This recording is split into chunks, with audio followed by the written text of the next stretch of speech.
This video is the recreation of a talk that I gave on the 1st of June 2021 at Halcyon Lodge No. 492 under the United Grand Lodge of Queensland. It's the first time I've tried to do a presentation like this. There's no script, I'm working without a net, so let's see how we go. The Masonic Timeline of the Blue Lodge, the Craft Degrees.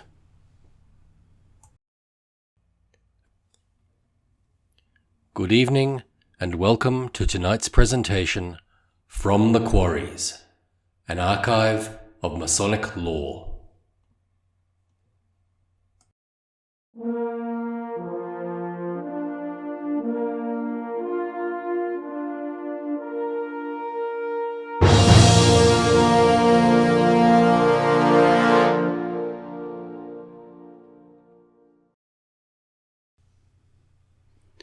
This presentation follows on from the timeline of Masonic history that I prepared a few weeks ago, where I tried to map the events that are mentioned or referenced in ritual across all the different orders in Freemasonry that I'm a member of, to find out exactly where and when they occurred, and to try and put them into some sort of context.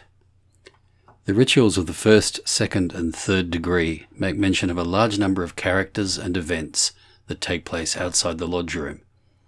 In the first degree charge after initiation, it is said that our craft is ancient, no doubt, having existed from time immemorial. What exactly does this mean? I was keen to find that out, and also to see what else was going on in the world while the events we celebrate in the craft were taking place. Now I need to note here that I'm using the ritual from the United Grand Lodge of Queensland, which I'm aware is quite different from a number of international rituals. So for those brethren who are looking for the two Saints John, unfortunately they don't get a mention in our ritual, so they won't be included in this presentation. First up, I need to look at what the problems are with setting up a timeline in the first place. There are a number of problems with dating Masonic events. The first of these that I'll look at is that there are multiple different Masonic calendars. So when I gave this presentation, the date was the 1st of June 2021, according to our conventional Gregorian calendar. In the Royal Arch, it was the 1st of June 2551, Anno Inventionis. In the Knights Templar, of which I'm not a member, it was the 1st of June 903, Anno Ordinus. In the Cryptic Degrees, in America, it was the 1st of June 3021, Anno Depositionis. I hope I pronounced that right. According to some biblical literalist accounts, it was the 1st of June 5781, Anno Mundi. And according to the craft, it was the 1st of June 6021, Anno Lucis.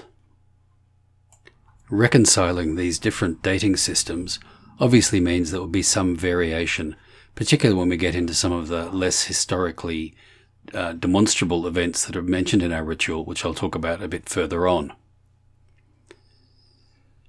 The second problem with dating Masonic events is there's what I call textual misalignment, which means that if you're dating events that are referenced in the Bible, they will vary dramatically depending upon the source you query. For example, if you look at a literalist analysis of biblical texts, such as Bishop Ussher's famous dating system, he dated the creation at 4004 BC, based upon a number of analyses that he undertook. Other interpretations may be involved around a prophetic interpretation of events, in which case the dates will be moved to make sure they fit in with various biblical prophecies. The third way you can do it is to look at what are the historically datable events in the Bible and work backwards from that. And the fourth one is using what I call mixed methods, where you borrow a little bit from each one of these. For my analysis, I've basically worked from Bishop Ussher, because he's probably the oldest and also one of the best known, which means I have placed the date of the creation at 4004 BC. However, the further back in time you go, the more events may move by a century or two or even three when you're getting into multiple thousands of years BC. As an aside, the earliest event in the Bible which can be given a definite historical date based on external evidence is the destruction of the first temple in 587 BC. I should mention at this point that I owe a huge debt of gratitude to Dr. Matt Baker at a site called usefulcharts.com, who also has a YouTube channel, who does a lot of analysis of dating, and I've used a lot of his evidence to help support the work I'm doing now. He has prepared a timeline of biblical history based upon his mixed methods, which I'll attach in the description, which actually places the creation significantly earlier than Ussher's 4004 BC. To do that, he's used internal evidence, ages that are given, the length of time that Adam and Seth and Methuselah and Cain and all the original founders in the Old Testament were born, and worked them backwards from that given date of 587 BC to arrive at his system. Having arrived at my dating method, I put together the timeline of Masonic history, which I published a few weeks ago, which I'll also attach in the description to this video, which highlights all of the characters who are mentioned in rituals across all the different orders and has an estimation of when they were alive. As I said earlier, the earlier the date, the less accurate and the more flexibility there is. Now, the next step was to carefully read our ritual, the Queensland ritual of the first, second and third degrees, to see what references they're made to events that occur outside the lodge room. It turns out that there are 29 events that occur. Further on, I'll go through how I've divided them up into either mythical, legendary or historical, and the rationale for that discrimination. It turns out that there are 19 events or people mentioned in the first degree, 8 in the second degree, and only 2 in the third degree, and one of those is really a bit of a cheat, as I'll explain later. These events mentioned in our ritual take place between the creation and the 20th century. Now a quick quiz. Who do you think is the oldest figure referred to in the ritual of the first, second and third degrees? I'll give you 5 seconds to think about it.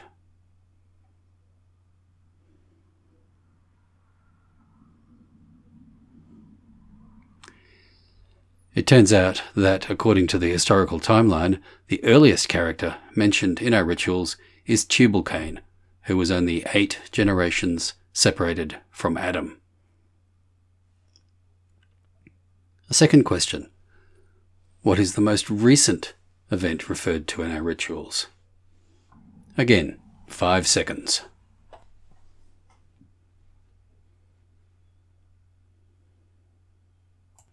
Well, in the terms of our ritual, the most recent event is the issuing of the warrant of our lodge under the United Grand Lodge of Queensland, which is a very easy event to date because the UGLQ is celebrating its centenary this year.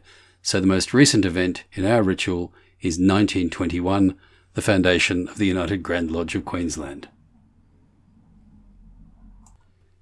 Now let's have a look at how I've broken up the 3 different types of events and people mentioned in the ritual. Earlier on I said I've divided them into myth, legend and history. This is a distinction made clear by Dr. Baker again at Useful Charts, and I think his rationale and his reasoning is really good, so I'll use it for the remainder of the talk. The 3 types of events are myths, and these are events which have no historical evidence. So they're in the ritual. A good example of this might be Adam. Adam is the first man. Is there ever likely to be any historical evidence that Adam actually existed? No, there isn't. He really is a mythological character. And I'll show shortly that a number of our most cherished traditions are really mythological when you look at them from an archaeological and historical perspective. The second category are legends or legendary figures. These are events where there is no historical evidence that the person in particular existed, but there is evidence of activity of a similar type at around that time. The example that I'd use would be King Arthur. There's no historical evidence that a person called Arthur ever existed or fought against the Anglo-Saxons following the departure of Rome, but there certainly was a lot of activity and a lot of resistance to the initial Anglo-Saxon settlements. So did Arthur exist? We don't know. Did somebody doing the same thing as Arthur exist? Very, very probably. So really Arthur is a legendary figure. And in our ritual there are a number of people who fit this category as well. The third category, of course, are datable historical events. These are events or people who can be confirmed through external, written or archaeological sources. We know their names, we know their dates, and we have firm physical or textual evidence that they existed. Starting with the mythological, to give you an example of the sort of characters who are mythological, according to the definition I just gave, Tubal-Cain is a mythological figure. We have no evidence that he ever existed. He's described as the first artificer in metals. His time, according to biblical chronology, approximately corresponds with the transition from the late Stone Age to the early Bronze Age, at the stage when metalworking was first commencing. The Bronze Age itself spanned from 3300 to 1200 BC, and it was characterized by the use of copper and bronze as the chief hard materials in the manufacture of implements and weapons. So Tubal-Cain is mythological, but certainly he fits a chronology of metalworking at that time. What was happening in the world at that time?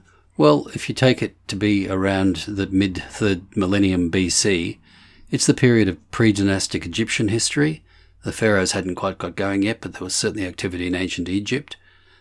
The Mesopotamian civilizations of the Fertile Crescent around Sumer were certainly active, and the first stirrings of the Minoan civilization in the Mediterranean, the first evidence of Minoan civilization has been found at roughly that period as well.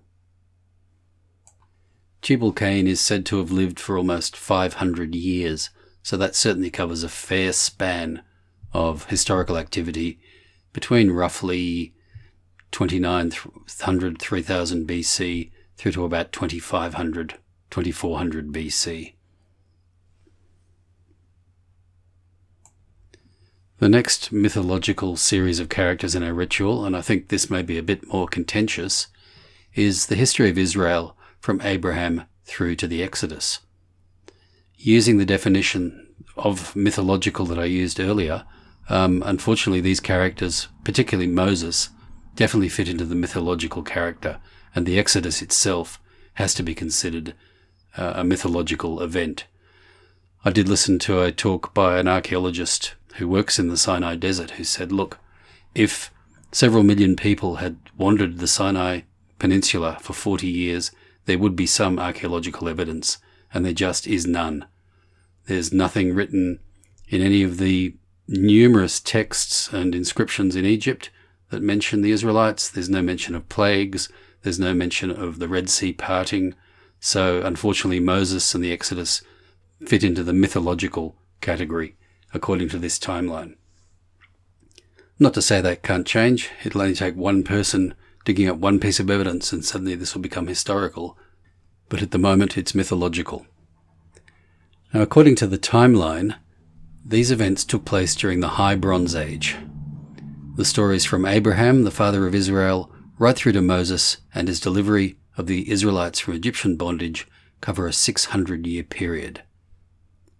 It was during this time that the Assyrian Empire was battling with Egypt for supremacy in the Middle East, while the Minoan civilization was at full flourish in the Mediterranean. Looking at it historically from the timeline, it's probable or possible that the pharaoh with whom Moses was struggling throughout was Ramses II, who was a member of the 18th dynasty of the New Kingdom, and was certainly one of the largest and most well-known figures in all of ancient Egyptian history. But as I say, despite a wealth of archaeological evidence and textual evidence, there's nothing in Egypt that indicates that any of the events described in Exodus took place at all. Okay, the table I brought up now shows all of the events that are mentioned in first, second, and third degree ritual. that I would categorize as mythological. Tubal-Cain, we've already discussed. Abraham's sacrifice of Isaac, again, there's no evidence of this historically, took place probably around 1850 BC. The Exodus, 1450 BC roughly. The tabernacle following on from that, the tabernacle in the wilderness, 1470 BC. Hiram, king of Tyre, is mentioned in biblical sources, but there's no archaeological evidence of his existence, roughly 1000 to 900 BC. Hiram of Biff, who came quite late into our Masonic traditions, and I may do a video about him one day, is mentioned twice, and this is the cheat I referred to earlier. He's mentioned in the first degree, obviously, living approximately around 1000 to 900 BC. He's also mentioned in the third degree when we say his death traditionally took place 3,000 years after the creation, which puts a whole new spin on the whole timeline, I guess, but I haven't gone back to recalculate. Jacob's ladder, around 1798 to 1625 BC is mentioned. Moses is mentioned, 1550 to 1410 BC. Aaron, Moses' elder brother and the first high priest, 1552 to 1412 BC, is mentioned in the second degree, along with Hur, 1505 to 1380 BC, and both of those are mentioned in association with the Battle of Rephidim, which took place during the wanderings in the wilderness between 1450 and 1490 BC, against King Amalek and his people. And unfortunately, like the rest of the stories of the Exodus, there's no evidence that that battle actually ever took place. Maybe if it turns up one day, that will change the whole story. And that covers off the mythological characters who are referenced in our ritual. We now move on to the legendary characters, and I've built this around the history of King Solomon's temple. Yes, there is evidence of Israeli kingdoms at this time. There's a lot of archaeological evidence of stables, some evidence of metalworking, evidence that the temple may have existed. For obvious reasons, the site of the temple itself can't be excavated. At the moment, it's under the Al-Aqsa Mosque in the middle of Jerusalem. But there is evidence that they existed. What we don't have is evidence of the personnel. There's never been a coin found with David's name on it. There's never been an inscription found from that period that references Solomon. What we do have is a biblical account that was written some 500 or 600 years later. What occurred during this legendary period is really interesting because, give or take a couple of hundred years, and I talked about the difficulty with dating earlier on, we're talking about the period of the Bronze Age collapse and the start of the Iron Age, two absolutely seismic events in the history of civilization.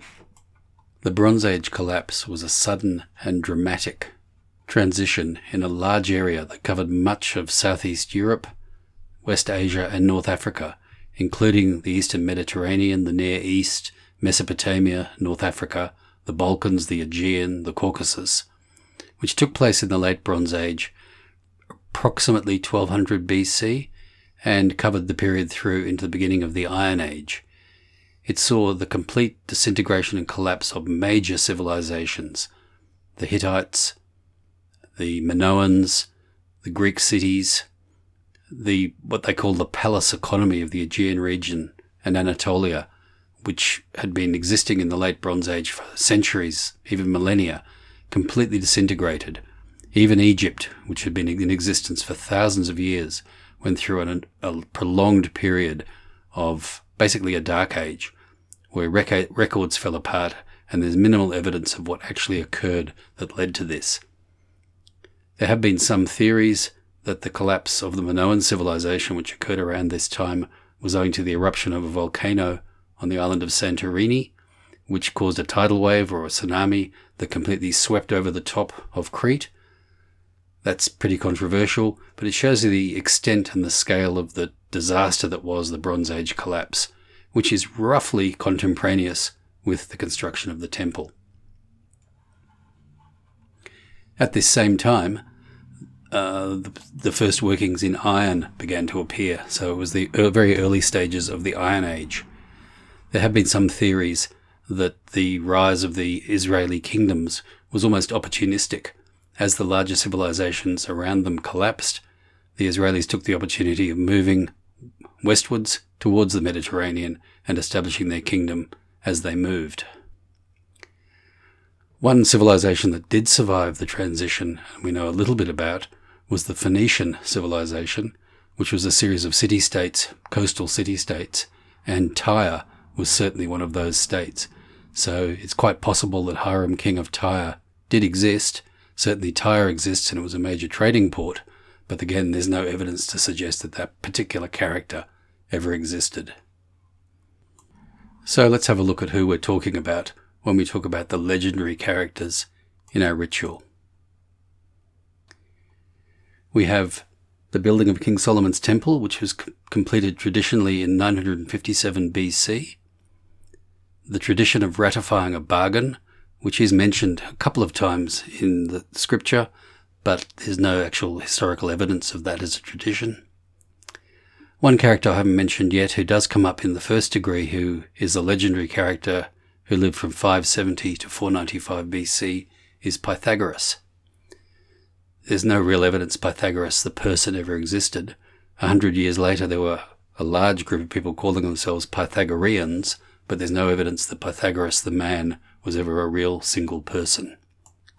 We also have the traditional characters from the Bible: King David, King Solomon. King David died in about 970 BC, King Solomon in about 931 BC. Sadly, there's no evidence that they actually existed yet. Other characters that we mention are Boaz, who died in 969 BC.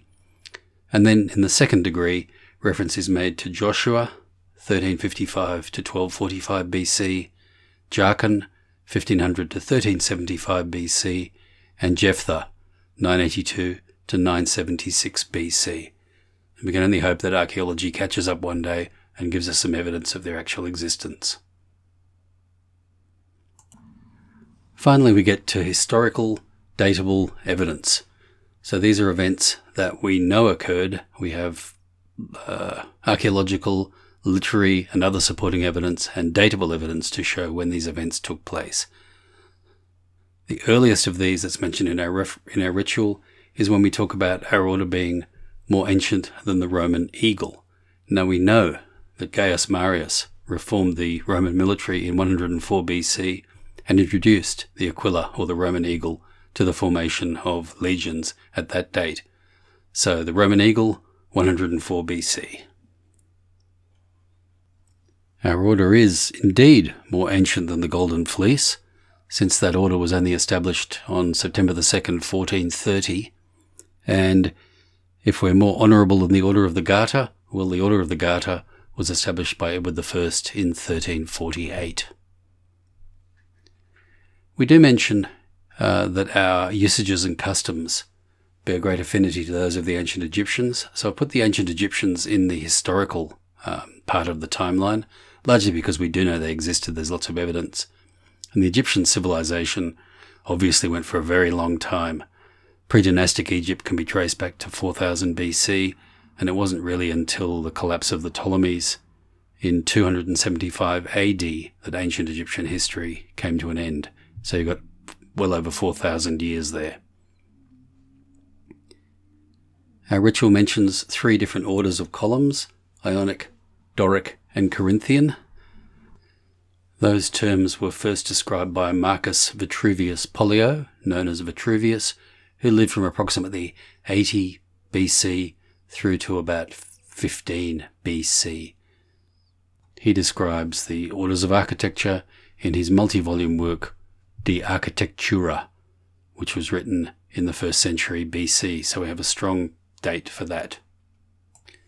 I mentioned earlier that there's some degree of likelihood that the pharaoh referenced in Exodus was actually Ramses II. He's certainly an historical character. His temples, even his mummy, exist to this day. He was a pharaoh of the 18th dynasty who reigned from 1549 to 1292 BC, and he's mentioned in the 2nd degree. And the last thing that is referenced that really we can date historically apart from the charter of whatever particular constitution you happen to be working under, is the 7 liberal arts and sciences. The term liberal arts has been used since the Roman period, but the first usage of the term 7 liberal arts and sciences probably dates from around the 12th century. As an aside, the reference to the 7 liberal arts and sciences was specifically added to our ritual by William Preston, sometime probably in the early 19th century, as an example of the sort of learning that would qualify a gentleman and a Mason. Well, I hope you've enjoyed that quick run-through of the history that underpins our ritual. Obviously, it will change slightly depending on your nationality and which particular texts you're working from, but it covers off most of what is considered traditional history and actual historical history in the 3 degrees of craft masonry. There are many, many other events that you can infer from our rituals, but these are the only ones that are named specifically. Thank you for your attention, and I hope to see you at the next video. For more Masonic podcasts, videos, music, texts, and artwork, visit fromthequarries.com or subscribe to our YouTube, Twitter, and Facebook accounts by searching From the Quarries.